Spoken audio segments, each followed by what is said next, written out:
السلام علیکم سامعین محترم، حسن اخلاق قرآن کی روشنی میں اور حسن اخلاق کی قدر و قیمت اس وقت مزید دوچن ہو جاتی ہے جب ہم اسے اسلام اور شریعت کی نظر سے دیکھتے ہیں،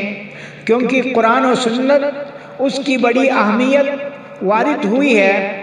اللہ تبارک و تعالی نے حضور علیہ السلام کی ایک اہم صفت بیان کرتے ہوئے فرمایا وَإِنَّكَ لَعَلَىٰ خُلُقٍ عَظِيمٍ، اور بے شک آپ صلی اللہ علیہ وسلم اخلاق حسنہ کے اعلیٰ پیمانے پر ہیں۔ اس آیت میں اللہ رب العزت نے دین اسلام، شریعت مطہرہ اور قرآنی تعلیمات کو خلق عظیم فرمایا ہے۔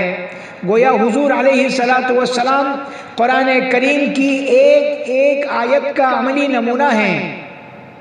حضرت ابن عباس رضی اللہ عنہما نے فرمایا کہ خلق سے مراد دین عظیم ہے کہ اللہ کے نزدیک دین اسلام سے زیادہ کوئی محبوب دین نہیں ہے۔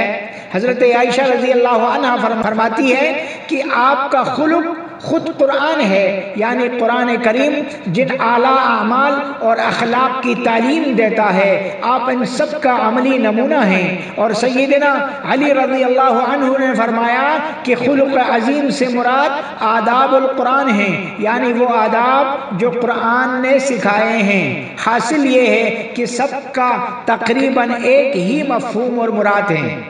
رسول کریم صلی اللہ علیہ وسلم کے وجود باوجود میں حق تعالی نے تمام اخلاقی فاضلہ بدرجہ کمال جمع فرما دیے تھے۔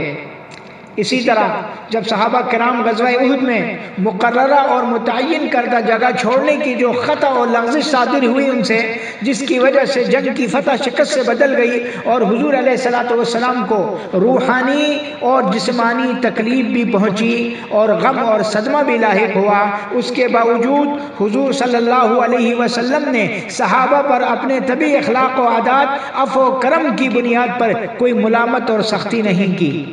اور آپ صلی اللہ علیہ وسلم کی اسی شان کی تعریف کرتے ہوئے اللہ سبحانہ وتعالی نے فرمایا اعوذ باللہ من الشیطان الرجیم فبما رحمت من اللہ لنت لهم ولو كنت فظا غلیظ القلب لانفضوا من حولك فاعف عنهم واستغفر لهم وشاورهم في الامر۔